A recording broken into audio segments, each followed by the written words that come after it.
بسم اللہ الرحمن الرحیم نحمده ونصلي ونسلم على رسوله الكریم وعلى آلہ واصحابہ اجمعین۔ ایک ایمان والے کو اللہ تبارک و تعالی کی محبت کے بعد کائنات میں اگر کسی چیز کی محبت ہوتی ہے تو وہ سردار دو جہاں محمد عربی صلی اللہ علیہ وسلم کی محبت ہے۔ یہ محبت مسلمان کے دل میں، ایمان والے کے دل میں، اس کے ماں باپ سے زیادہ، آل و عیال سے زیادہ، خاندان سے زیادہ، دوستوں اور یاروں سے زیادہ، اپنے مال و جان سے زیادہ، اپنی پارٹی اور تنظیم سے زیادہ،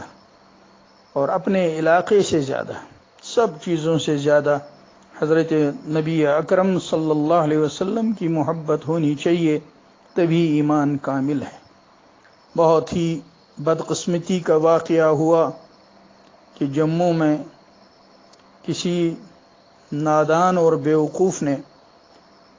حضرت رحمت للعالمین محمد عربی صلی اللہ علیہ وسلم کی شان میں برا لفظ کہا، جس کی وجہ سے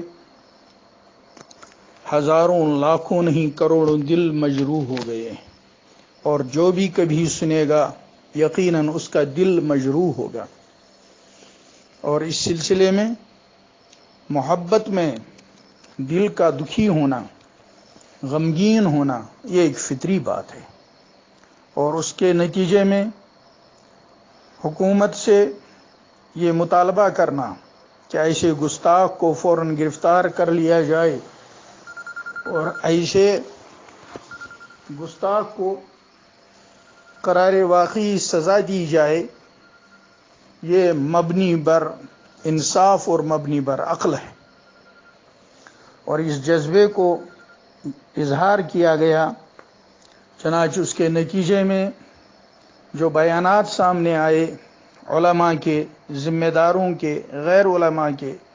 خصوصاً اس علاقے میں جہاں یہ واقعہ ہوا وہاں کے معزز شہریوں کے، حتیٰ کہ مستورات کے جو ویڈیو سے سامنے آئے، سب نے اپنی دلی تکلیف کا مظاہرہ کیا، اظہار کیا، اور اس کے جواب میں انسپکٹر جنرل پولیس جموں کا بیان آیا کہ انہوں نے مجرموں کو گرفتار کیا ہے اور ان کے نام FIR درج کی ہے۔ یہ ان لوگوں کی ذمہ داری بنتی ہے کہ یہ FIR وہ رسماً درج کر رہے ہیں، اور جو دفعہ لگائی ہے وہ محض غصے کو ٹھنڈا کرنے کے لیے کی ہے یا واقعی انصاف کے تقاضوں کو پورا کرنے کے لیے کی ہے۔ یہ وقت فیصلہ کرے گا، وقت بتائے گا۔ اس لیے اس کے لیے ضروری ہے کہ وہاں مقامی طور پر چند سمجھدار آدمی جو قانون سے تعلق رکھتے ہوں، وکالت سے تعلق رکھتے ہوں، وہ اس چیز کو دیکھیں گے۔ یہ عوام کی بات نہیں ہے کہ عوام اس معاملے میں کوئی ہجوم کرے، عوام اس معاملے میں کوئی شور غوغا کرے، بلکہ یہ ایک قانونی چیز ہے جس کو بہت ہی مسلسل محنت کے ساتھ دیکھنے کی ضرورت ہے۔ جہاں جس شخص نے جس انداز سے اپنی محبت کا اظہار کیا اور نبی پاک صلی اللہ علیہ وسلم کے بتائے ہوئے طریقے کے مطابق ہی اظہار کیا، آپ نے فرمایا ہے کسی بے گناہ کو تکلیف نہ پہنچاؤ، رد عمل میں کسی کے مال کو، کسی کی جائیداد کو، کسی کی جان کو، کسی کی چیز کو تکلیف نہ پہنچاؤ۔ ان ساری حدود کا جو شریعت نے بتائی ہیں، خود محمد رسول اللہ صلی اللہ علیہ وسلم نے بتائی ہیں کہ ان چیزوں کا بہت خیال کریں، تو سب ایمان والوں نے جنہوں نے اس کا خیال کر کے اپنے دلی صدمے کا انفرادی طور پر یا واٹس ایپ پر یا ہڑتال کے ذریعے یا جلسے جلوس کے ذریعے جہاں اظہار کیا، انشاءاللہ اس کا اجر ملے گا۔ لیکن اب میرا جی چاہتا ہے کہ میں آپ سب حضرات سے یہ گزارش کروں کہ جیسے پورے جذبے کے ساتھ آپ لوگوں نے اظہار کیا حضور اکرم صلی اللہ علیہ وسلم سے محبت کا،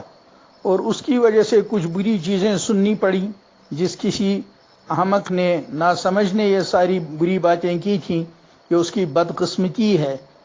یہ اس کی بدبختی ہے کہ اس نے ایسا کیا۔ لیکن ہم لوگوں کو وہ ویڈیو اچانک سامنے آئی، بادل ناخواستہ ہم نے سنی، اس کی وجہ سے دل بہت ہی زخمی ہو گئے۔ اب اس کے جواب میں ہم لوگوں کے لیے ایک عمل آج کرنے کا ضروری یہ ہے کہ ہم اپنے پیارے حبیب محمد رسول اللہ صلی اللہ علیہ وسلم پر ہم میں سے ہر ایک ایمان والا کم از کم 1000 مرتبہ درود شریف پڑھے۔ ایک ہی مجلس میں یا متفرق مجلسوں میں جو درود شریف بھی یاد ہو، اللہم صلی علی محمد وعلی آل محمد والا درود، یا صلی اللہ علی سیدنا محمد وعلی آلہ وصحبہ وسلم، صلی اللہ علی حبیبہ محمد والا درود شریف، یا چھوٹے سے چھوٹا درود شریف کلمے کے بعد میں جو ہم پڑھتے ہیں، جب ہم پڑھتے ہیں لا الہ الا اللہ محمد الرسول اللہ، تو اس پر ہم درود پڑھتے ہیں صلی اللہ علیہ وسلم۔ صلی اللہ میں درود ہے، وسلم میں سلام ہے۔ جس کے پاس وقت کم ہو وہ یہی چھوٹے سے چھوٹا درود شریف صلی اللہ علیہ وسلم پڑھ کر کم از کم 1000 بار ہم میں سے ہر ایک چھوٹا بڑا، مرد زن، مستورات خواتین اور سب لوگ اس کو پڑھیں، اور یہ ہم ہدیہ بھیج دیں نبی کریم صلی اللہ علیہ وسلم کی خدمت میں۔ اور آپ کے خدمت میں جب امت کا یہ درود شریف پہنچے گا تو انشاءاللہ وعدہ کے مطابق ہم پر 10 رحمتیں نازل ہوں گی۔ جہاں ہم نے کل سے دوسرے طریقوں سے اپنے جذبے کا اور اپنے دکھ کا اظہار کیا، اسی کے بعد اب یہ ایک عمل بھی ضروری ہے کہ ہم اگر ہر ایک کم از کم 1000 بار یا طاق عدد 1100 بار درود شریف نبی پاک صلی اللہ علیہ وسلم کی مبارک ذات پر پڑھیں تو یہ ہمارے لیے بہت بڑی سعادت ہوگی۔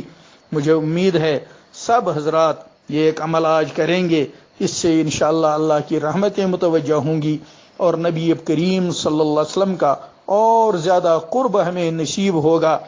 امید ہے ہمارے سب حضرات میری اس گزارش کو قبول فرمائیں گے اور اس عمل کو ابھی سے شروع کریں گے جوں ہی وہ اس میری بات کو اپنے کانوں سے سنیں۔ اللہ تعالی ہم سب کو توفیق عطا فرمائے اور ہمیشہ کے لیے ہمارے اس وطن میں، اس جموں کشمیر میں آئندہ ایسی کوئی حرکت ہونے سے ہمارے وطن کی حفاظت فرمائے۔ ہمارے یہاں مسلمانوں کے یہاں قرآن کا حکم موجود ہے کہ آپ دوسرے مذہب والوں کے ماننے والوں کو ان مذہب والوں کے بڑوں کے بارے میں کوئی بری بات مت کہو۔ مسائل اور دلائل الگ ہے، اس پہ بحثیں ہوتی ہیں، وہ علم کی چیز ہوتی ہے، لیکن کسی مذہب کے بڑے کو برا کہنا اس کی قطعاً اجازت نہیں ہے۔ مسلمانوں کو دوسروں کے مذاہب کے بڑوں کو برا کہنے کی اجازت نہیں ہے، یہ اور قرآن پاک نے اس کو واضح کر دیا ہے وَلَا تَسُبُّوا الَّذِينَ يَدْعُونَ مِن دُونِ اللَّهِ فَيَسُبُّوا اللَّهَ عَدْوًا بِغَيْرِ علم۔ اے مسلمانوں تم برا مت کہو ان لوگوں کو جو اللہ کے علاوہ غیر کی چیزوں کو مانتے ہیں، ان کو پکارتے ہیں، تو وہ واپس جواب میں تمہارے اللہ کو برا کہیں گے۔ اس لیے کسی مذہب کے بڑے کو، ان کی ذاتوں کو، کسی کے اوتار کو ہم برا نہیں کہہ سکتے۔ اسی لیے کوئی ہمارے بڑوں کو برا کہتا ہے تو ہمارے دل کو تکلیف ہوتی ہے، لیکن دعا کریں ہمارے اس وطن میں آئندہ کے لیے ہمیشہ ہمیشہ حفاظت رہے کہ ایسی حرکتیں نہ ہوں، اور توفیق ہو حکومت کے کارندوں کو، عدالت کو اور پولیس کو کہ وہ اس معاملے میں انصاف سے کام لے کر جس نے بھی زیادتی کی ہے اس کو قرار واقعی سزا دے کر آئندہ کے لیے سدباب کرے۔ وآخر دعوانا ان الحمد للہ رب العالمین۔